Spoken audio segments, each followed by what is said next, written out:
Olá, seja muito bem-vindo. Eu sou o pastor Leonardo e nós somos do Mundo Bíblico. Quem nós somos? O Mundo Bíblico é uma instituição que tem um objetivo muito claro e definido: plantar no seu coração o amor pela palavra. E hoje o nosso objetivo é conversar sobre a Trindade. E é muito importante que agora você reserve tempo, que você esteja com o coração quieto, que a sua alma esteja serena. Então pegue seu caderno, pegue a sua Bíblia, esteja num lugar onde você não vai ser interrompido, para que essa palavra crie efeito e crie fruto no seu coração e no seu entendimento. Quando a gente pensa em Trindade, muitas coisas vêm em nossa mente. Por isso eu quero usar o pensamento de Sinclair Ferguson, que fala uma coisa muito interessante. Ele diz que hoje, quando a gente pensa na doutrina da Trindade, a gente pensa que é uma coisa especulativa, filosófica, irrelevante, que não tem nada a ver com a nossa prática cristã, que está distante da vida real, da vida do dia a dia. Curiosamente, a primeira geração de cristãos investiu muito tempo para chegar no melhor entendimento possível sobre o que significa o Pai, o Filho e o Espírito Santo. E a pergunta então que eu faço para você: qual a diferença dessa primeira geração de cristãos para a geração atual? Será que a gente tem medo ou será que é desinteresse em pensar nesse assunto que durante toda a história da igreja ocupou um lugar central do pensamento cristão e da igreja cristã? Muitas pessoas podem contra-argumentar dizendo: mas a palavra Trindade não aparece na Bíblia, então a gente não deve falar sobre isso. Mas certamente você e todo mundo na igreja fala um monte de palavras, um monte de conceitos que não estão na Bíblia, não aparecem na Bíblia, mas a gente defende de uma forma feroz e apaixonada. A provocação que eu faço para você, por exemplo, a palavra livre-arbítrio não aparece na Bíblia em nenhum momento. Mesmo assim, a grande maioria dos cristãos fala sobre livre-arbítrio o tempo todo. E ninguém tem vergonha, ninguém tem preocupação de falar livre-arbítrio. Até mesmo porque muitas vezes a gente não está tão conectado assim, a gente acaba falando de uma forma equivocada, porque a gente não está atento às Escrituras. Por isso a gente tem uma série de aulas, inclusive as aulas de doutrinas para a vida, a gente vai entender de uma forma um pouco mais precisa, por exemplo, quando a gente fala sobre soberania, sobre qual o lugar da liberdade do ser humano. Ou então quando a gente fala nas nossas aulas sobre escatologia, existem palavras como dispensacionalismo, palavras relacionadas à segunda vinda de Jesus, coisas que a gente repete com uma maior facilidade que não estão na Bíblia, mas a gente briga e bate o pé e diz que é assim e é que é assim. E a gente não tem medo de defender essas coisas. Por quê? E quando o assunto é Trindade, a gente meio que disfarça e prefere não falar do assunto, um pouco constrangidos, como isso não afetasse a nossa fé. Hoje eu quero conversar que isso afeta a sua fé muito mais do que você imagina e supõe. A pergunta que a gente precisa fazer é: quem é Deus? O Pai é Deus, o Filho e o Espírito também são Deus. E quando a gente pensa na obra de Deus, a gente vê que existe um Deus que é Criador, um Deus que é Salvador e um Deus que santifica. Essa obra precisa ser atribuída não somente a uma pessoa da Trindade, mas toda a obra de criação, salvação, santificação, manutenção precisa ser atribuída tanto ao Pai, tanto ao Filho, quanto ao Espírito Santo. Então, quando a gente pensa na Trindade, a gente está pensando num ser que tem uma vontade, uma essência e 3 pessoas, ok? Então, o que distingue a Trindade não são as obras, mas dentro do relacionamento intra ou interno na Trindade, é que cada um acaba se movendo, se relacionando de uma forma específica. É isso que a gente vai tentar conversar nessa aula. Então, eu separei aqui para você alguns textos para que você aguce a sua curiosidade, entendendo que existem muitos outros textos que vão te ajudar. Esses textos são só starts, ponto de partida, para que você consiga enxergar que a própria Bíblia afirma a Trindade de uma maneira muito explícita. O Pai é Deus. Então, Romanos 7, 25, o Filho é Deus, Atos 20, 28, e o Espírito Santo também é Deus.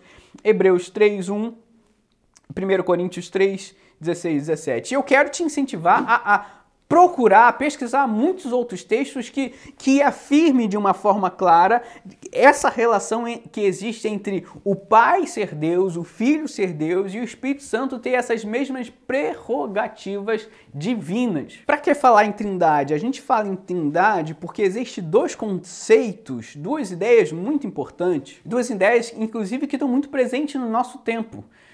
Que é a ideia de unidade e diversidade. É impossível pensar na vida sem entender que existe uma exclusividade, uma identidade que é única, mas ao mesmo tempo que a gente tem essa exclusividade, essa coisa que é única de cada ser, existe uma diversidade. Em outras palavras, eu posso dizer que você é único porque não existe ninguém como você.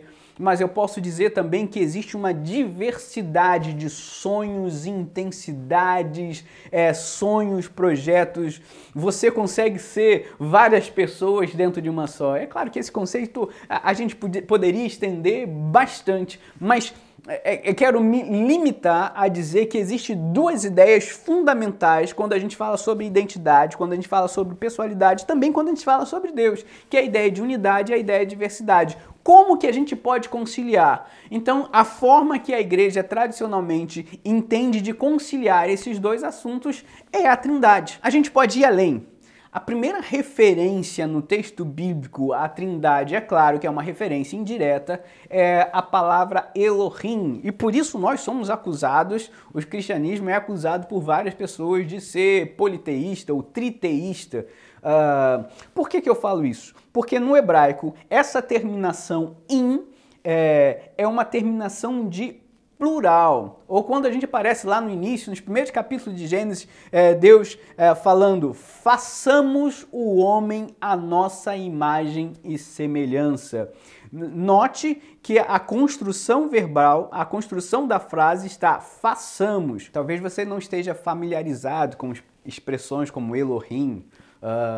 Nosso objetivo, inclusive, nos nossos cursos, é que o aluno se familiarize com a língua original, o hebraico, o grego. Nossos alunos então vão entrando em contato com essa língua para que a gente realmente consiga ir direto na fonte para ter maior clareza sobre aquilo que a gente está estudando.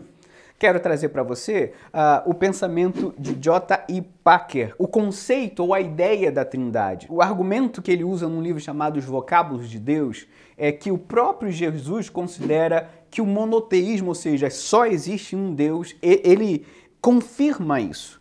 Marcos 12, versículo 29, Jesus faz uma menção a Shema. Shema é aquele texto lá no Antigo Testamento que fala, ouve, ó Israel, o Senhor teu Deus é o único Deus. Então, Jesus está confirmando que só existe um único Deus. Mas, apesar disso, o próprio Jesus, no livro de Mateus, capítulo 11, versículo 27, ele se considerava filho num jeito único e especial, dizendo que ninguém conhece o Pai como o Filho conhece, e ainda vai mais longe, que ninguém conhece o Pai a não ser por intermédio do Filho. Ou seja, existe uma exclusividade de conhecer o Pai exclusivamente através do Filho, e ao mesmo tempo existe uma impossibilidade. Quem não conhece o Filho também não conhece o Pai. A Bíblia vai ainda mais longe e eu quero deixar isso de tarefa de casa para você,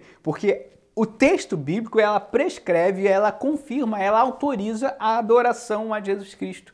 Então, se a Bíblia está autorizando a adoração a Jesus Cristo, a Bíblia considera que Jesus Cristo é Deus. Então, eu quero deixar essa pesquisa aí para você. Procura alguns versículos, vê se na tua palavra tem, na sua Bíblia tem textos que referendem a adoração a Jesus Cristo. Certamente você vai encontrar. Terceiro ponto do argumento do J.I. Packer em relação à Trindade é afirmar que o próprio Jesus prometeu em João 14, versículo 16, um substituto para Deus. E aí eu faço essa brincadeira. Quem pode substituir a Deus se não for o próprio Deus? Ninguém pode substituir a Deus, né? Então quem vem no lugar de Jesus Cristo precisa ter a mesma essência de Jesus Cristo. Então quando Jesus promete o Consolador, a própria palavra tem a expressão lá no grego, mais uma vez para a gente ter esse contato com as línguas originais, né?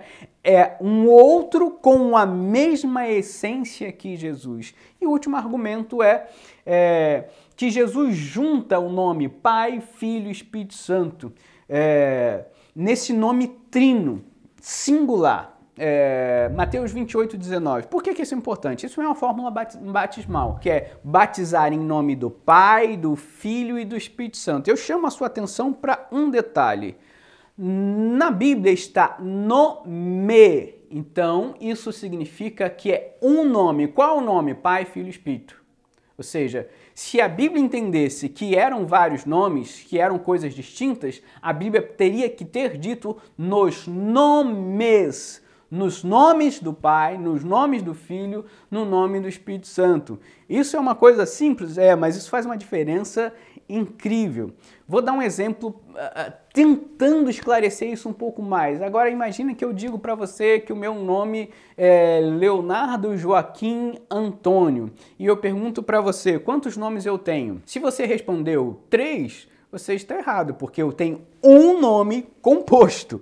Um nome, só que o meu nome é recheado com vários nomes próprios. E é claro que essa ilustração que eu usei é incrivelmente limitada, ela não chega nem de perto a arranhar a superfície da Trindade, mas a gente precisa entender que quando a Bíblia está ensinando sobre batismo, ela está dizendo que existe um nome e é nesse nome que os novos cristãos precisam ser batizados. E qual nome singular é esse? Pai e Filho e Espírito Santo. Então, qual é o nome do seu Deus? Pai, Filho e Espírito Santo. Não reduza a Trindade, não diminua, porque ao enxergar Deus como Pai, Filho e Espírito Santo, a gente está repetindo o que a Bíblia diz pra gente. Então, a gente não tem autoridade de mutilar, de cortar. Muitas vezes a gente enxerga isso como se estivessem separados e a Bíblia junta isso. A orientação, então, é que você não separe aquilo que a Bíblia faz questão que permaneça junto no texto sagrado. Se permaneceu junto no texto sagrado, que permaneça junto na sua mente, no seu coração. As confusões que a gente mais faz é tentar explicar a Trindade com estados da água, o Pai é o sólido, o Filho é o líquido e o Espírito... Não. Isso não é uma explicação cristã, mas infelizmente isso está encharcado no nosso meio. Ou ainda a ideia de trevo, de explicar a Trindade como se fosse o trevo de 3 folhas. Ou ainda uma outra expressão que é um cubo com várias faces. Todas essas ideias, elas estão muito longe e muito distantes de conseguir minimamente explicar a natureza da Trindade. A gente pode pensar em nome de 2 fórmulas. Ou o nome vira um rótulo, como um apelido indesejado, ou um apelido desejado, ou o nome referenda e revela, desvenda a essência. Você acha que o nome de Deus é um mero rótulo, ou o nome de Deus, ou os nomes de Deus que aparecem na Bíblia revelam e desvendam a essência de Deus? Quando Deus se apresenta como Elohim, como Yahvé, como o Pai, o Filho, o Espírito Santo, como sendo um nome, isso precisa revelar a essência e o caráter do nosso Deus, e não rotular ele de forma fria e vazia, sem pessoalidade. Para que a gente entenda um pouco mais de perto a Trindade, a gente precisa pensar nos atributos, porque a Bíblia vai fixar ou vai fazer esse link, essa relação entre todos os atributos, tanto para o Pai, tanto para o Filho, quanto para o Espírito Santo. Então, eu gosto muito de pensar nesse atributo livre, porque, claro, de certa forma, todo ser humano, todo indivíduo, tudo que tem vida tem algum tipo de liberdade. E eu não estou em nenhum momento questionando esse fato. O que eu estou afirmando é que a liberdade completa, profunda, plena no seu sentido máximo, elevado ao infinito, só Deus goza dessa perfeita liberdade. Então, nesse sentido, só o Pai é perfeitamente livre, só o Filho é perfeitamente livre e só o Espírito Santo é perfeitamente livre. E a gente vê alguns outros atributos, como santo, misericordioso, majestoso, onipotente, eterno, gracioso.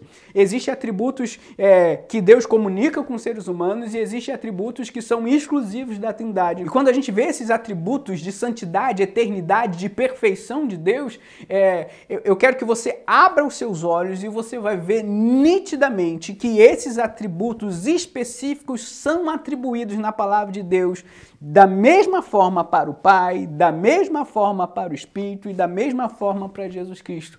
Ora, se a Bíblia confirma que o Pai é onipotente, que o Espírito é onipotente, que o Filho é onipotente, a gente precisa entender que existe o Pai, o Filho e o Espírito Santo e os três de uma forma misteriosa que vai além do nosso raciocínio. São três pessoas e um só Deus, uma só vontade, uma só essência. Então, cuidado para não diminuir a Trindade. E muitas igrejas que a gente vai, eu vejo vários pastores com essa mesma preocupação, eu não sou o único, eu já vi vídeos no YouTube, já vi livros, muita gente falando sobre isso, muita gente boa falando sobre isso. Quando você conhece uma igreja e essa ênfase na Trindade é desproporcional, você vai ver que essa igreja caminha numa direção sem conseguir equilibrar as outras. Por exemplo, igrejas que enfatizam a pessoa de Jesus Cristo tendem a ser igrejas mais evangelísticas, que têm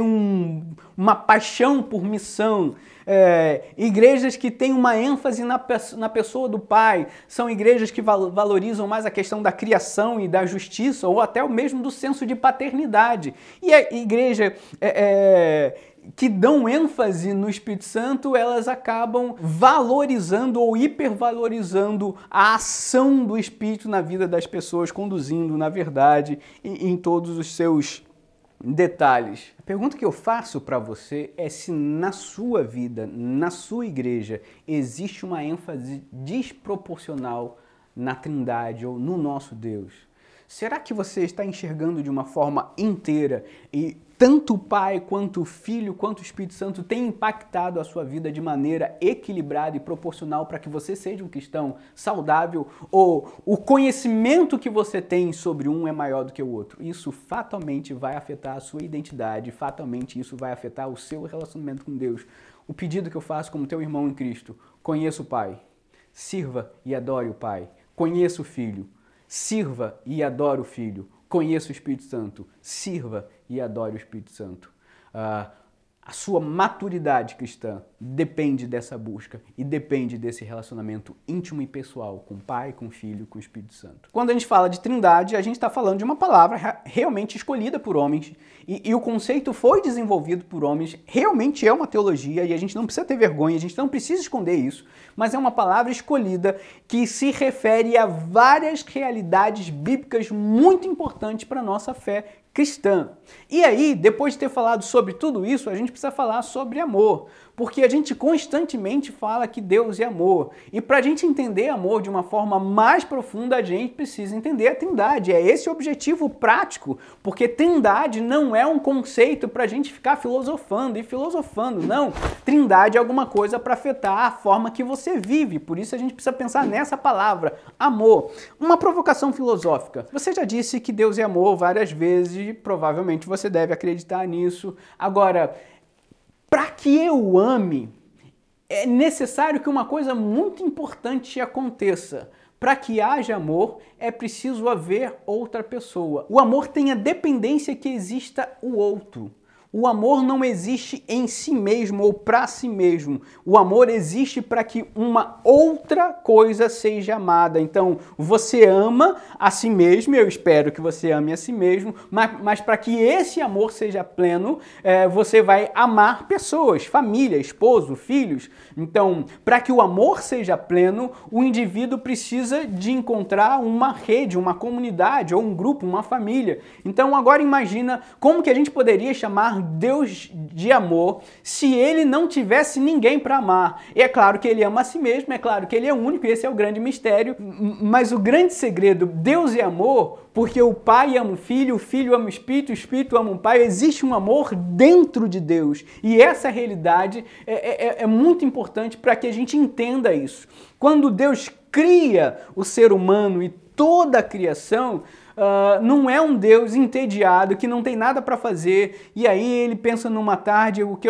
eu faço, o que eu não faço, sexta-feira, plano sábado, o que eu vou fazer, então no meio do tédio ele resolve criar toda a humanidade. Não, quando Deus cria toda a humanidade, ele, repleto dessa percepção de amor concreta, real, perfeita, infinita, eterna, ele olha para o ser humano e entende e decide que ele quer que o ser humano compartilhe da unidade que existe dentro dele, e ele quer que toda essa criação compartilhe desse amor que ele experimenta, Pai, Filho e Espírito Santo, de uma forma perfeita, infinita e equilibrada. Quando Deus cria você, ele cria você porque ele tem um desejo muito específico, ele quer compartilhar com você essa realidade de um amor perfeitamente equilibrado.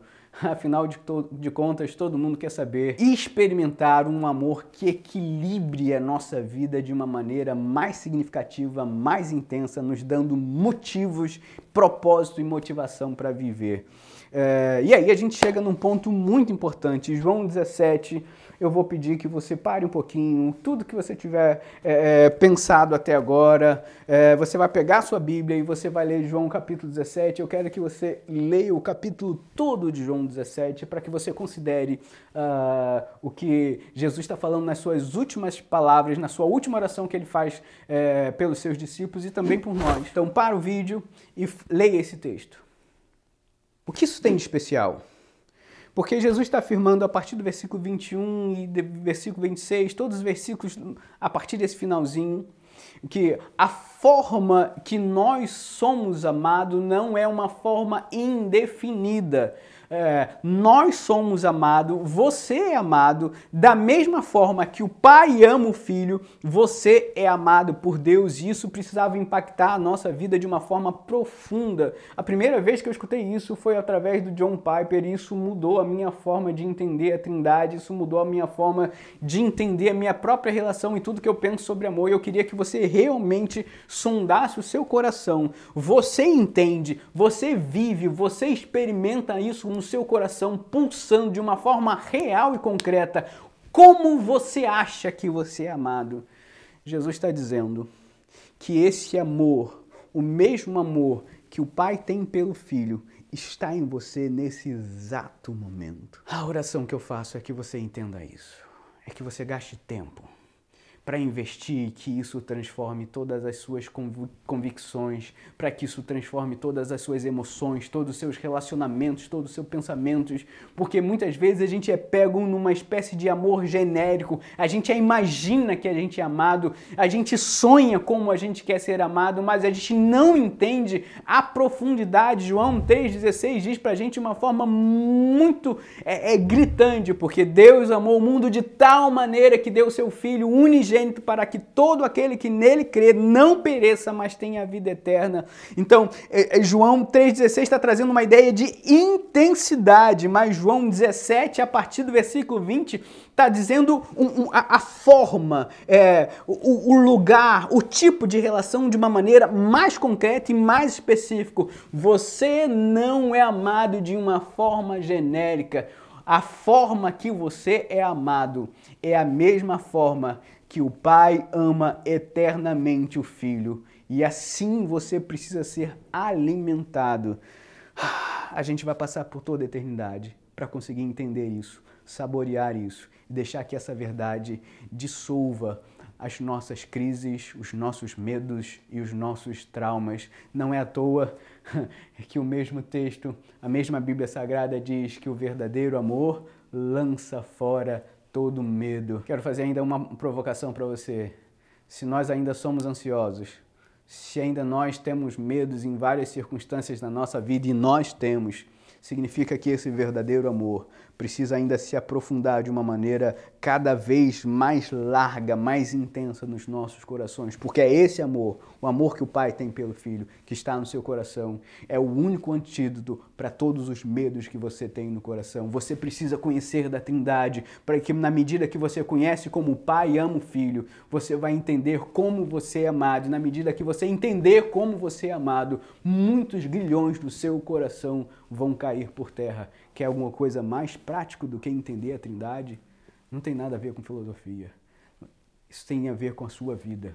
Tem a forma como que você enxerga para tudo que está à sua volta. Se você quer mudar de vida, comece a investir tempo para descobrir, biblicamente, como o pai ama o filho. Porque muitas vezes a gente diz, mas eu queria ser amado assim. E às vezes uma mulher passa na rua e vê um marido carinhoso e ela começa a imaginar, mas o meu casamento não está tão bom assim, meu relacionamento não é tão bom assim. E essa mulher começa a pensar, se o meu marido me amasse assim. E muitas vezes você é filho e você vê uma mãe tratando uma filha de um jeito tão especial e você como filha, você pensa, se eu fosse amada assim. Ou talvez ainda você seja uma mãe que devota carinho, que devota sacrifício e trabalho para o seu filho e você sai e vai em algum lugar e você vê uma filha tão carinhosa, tão atenciosa, tão respeitosa e você com coração de mãe, você pensa, se o meu filho me amasse assim, e a gente fica suspirando, a gente fica desejando ser amado de uma forma que preencha o nosso coração. A forma que a gente deseja ser amado, como a gente já conversou, afeta as nossas emoções, afeta as nossas convicções e afeta as nossas relações. Se você ignorar essa forma que o pai ama o filho, se você subestimar esse amor, você vai viver suspirando por um amor perfeito que você ainda não experimenta. Você suspira por algum tipo de amor ainda na sua vida? Ou você vai viver ressentido em busca de um amor que não foi o que deveria ser, ou viver reclamando o tipo de amor que você está recebendo, ou cobrando um tipo de amor que você está recebendo, ou barganhando um tipo de amor. Enquanto a gente não entende, enquanto a gente ignora o amor da Trindade, a gente vive suspirando, planejando e conspirando por amores menores, por amores que não nutrem a nossa alma. Conhecer a Trindade é sobre reconhecer, ser reprogramado por esse amor de quem somos alvos da parte de Deus. É aprender sobre a unidade, é sobre ser inteiro de verdade, porque só quando a gente é amado nessa profundidade que a gente se torna que a gente se torna inteiro. Antes disso, a gente é só um fragmento, a gente é só um pedacinho de gente, a gente é só um remendo de alguma coisa que a gente poderia ser em Deus, mas que a gente não consegue ser, porque a gente não se sente ou a gente não foi amado da maneira que a gente deveria ser. Aprender sobre Trindade é transformar a identidade disfuncional, deformada em alguma coisa saudável e nutrida pela verdade da graça e do Evangelho. Algumas aplicações práticas que a gente pode extrair daí é impossível ser inteiro sozinho. Para você ser você precisa entender como a Trindade ensina esse conceito de unidade. É impossível plenitude, se sentir realizado, se a gente não trabalhar para a glória de Deus, porque a Trindade, o Pai trabalha para a glória do Filho, o Filho trabalha para a glória de Deus, isso faz parte de quem Deus é. E quando a gente trabalha para a glória de Deus, a gente está entrando nesse mesmo ritmo da Trindade, a gente está sendo introduzido numa realidade espiritual de plenitude, de graça e de amor. Da mesma forma, é impossível o amor ou amar de forma profunda preso em si mesmo. Para você alcançar o amor profundo, você precisa ser resgatado para o seio da Trindade. Enquanto você estiver mergulhado como um avestruz dentro de você mesmo, você nunca vai descobrir o sentido pleno de amor. Pensa nisso. O mesmo amor que o Pai tem pelo Filho é esse amor que já está, se você é nova criatura, se você já nasceu de novo, é esse mesmo amor que está dentro de você, nas suas veias, no seu coração, nas suas entranhas. E o meu desejo, a minha oração é que você gaste tempo para, na palavra de Deus, você descubra como o Pai ama um filho. Eu quero fazer um teste com você agora. E você vai usar os seus dedos para fazer esse teste, muito simples. Ok? Eu passo a pergunta e você mostra com seus dedos a realidade que você entende, de 0 a 10. A primeira pergunta, de 0 a 10, quanto que você acha que você recebeu o amor do seu pai? Faz aí com o dedinho. 7, 8. De 0 a 10, quanto que você acha que você deu amor para o seu pai? Faz. A próxima questão, de 0 a 10, como que você, ou quanto que você acha que você recebeu o amor do seu marido ou da sua esposa? Quanto que você acha que a sua esposa e o seu marido estão dando amor na sua vida?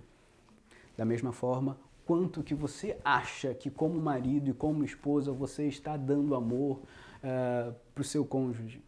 Pensou? Respondeu? Pensa mesmo em relação aos seus filhos.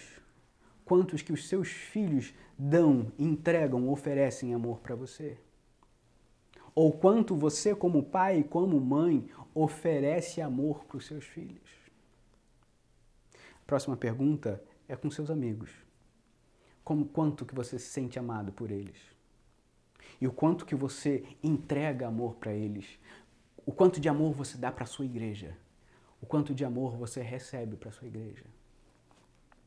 A última pergunta, nesse pequeno teste, agora imagine que você tem um tanque emocional e muitas vezes a gente está com esse tanque cheio, pleno, porque a gente está recebendo afeto, a gente se sente aceito, a gente se sente amado e às vezes esse tanque está incrivelmente transbordando, mas em alguns momentos da nossa vida a gente se sente tão vazio que parece que não está entrando, que a gente não está recebendo, que a gente não está...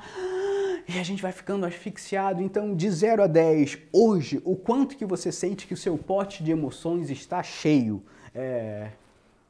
8, 7, 6. É um período bom na sua vida? É um período ruim na sua vida? Depois desse teste, eu preciso falar uma coisa muito séria para você. Se a sua vida depende desses indicadores que você acabou de fazer, a sua identidade corre risco. Se a sua paz de espírito depende desse amor, desse tipo de amor que você está recebendo, a sua sanidade, a sua fé corre risco. Porque essas coisas, com o passar dos dias, elas tendem a oscilar. Você vai receber mais, você vai receber menos, e essa é a dinâmica da vida. Às vezes você vai se sentir mais amado pelo seu pai, menos amado. Às vezes você vai se sentir mais amado como marido, menos amado como filho, e essas coisas vão oscilar, e essas coisas nunca vão parar de oscilar. Então, se a sua identidade, se sua vida tem dependido desse tipo de percepção, eu preciso dizer que você está correndo em risco. Quando nós nascemos de novo, quando nós somos regenerados, a gente precisa entender que agora a gente tem um outro padrão. Lembra de João capítulo 17? O mesmo amor que o Pai tem pelo Filho. Ser crente significa que agora você foi refeito na cruz. E agora os indicadores, os índices que vão fazer com que seus pés estejam firmes, sólidos numa rocha, é você entender de uma forma poderosa, para que isso entre nas suas entranhas, não um simples pensamento, não um simples sentimento, mas que isso entre de uma forma incrivelmente profunda. O padrão que você precisa para ser um cristão equilibrado é entender que na sua vida você é amado exatamente com o mesmo amor que o Pai ama o Filho. Você precisa de tempo para entender isso, para assimilar isso, para deixar que isso entre em cada molécula da sua alma e do teu ser. E a minha oração, que o Espírito Santo complete essa obra que começou hoje, para que você não seja refém de nenhum amor menor, porque afinal de contas, o amor maior, o amor do Pai pelo Filho, o amor que existe na Trindade, está em você. Jesus orou por isso. E como Jesus orou por isso, eu sei que o Pai ouviu a oração do Filho, e essa oração é uma realidade dentro de você. E eu oro para que o Espírito Santo tire a escama dos seus olhos e você nunca mais mendigue amor de ninguém, porque esse amor é suficiente para nutrir a sua alma. Como a gente conversou no início, nós somos o Mundo Bíblico e o nosso objetivo é plantar no coração da igreja brasileira amor pela palavra. E nós temos um curso de teologia e o nosso objetivo é equipar líderes e pessoas que têm interesse dos mais diversos para que sejam preparados para o ministério. E se você tiver interesse, o nosso desejo é que você esteja interessado por fazer esse curso, nós vamos dar de bônus para você um curso completo das doutrinas bíblicas. E a gente entende nós cremos que as doutrinas bíblicas podem trazer um impacto profundo ao coração do ser humano, trazendo respostas que a gente precisa para viver. Esse curso sai por R$ 297 e esse curso vai estar saindo inteiramente de graça para você se você fizer a sua matrícula no nosso curso de bacharel livre em teologia. Então aproveita, faça a sua matrícula, porque nós temos esse curso e nós cremos que esse curso pode te abençoar. Por isso nós estamos oferecendo isso para você. E compartilhe esse vídeo no grupo de WhatsApp da sua igreja, nos seus amigos, para que as pessoas saibam que esse amor é transformador, que pode transformar a nossa existência.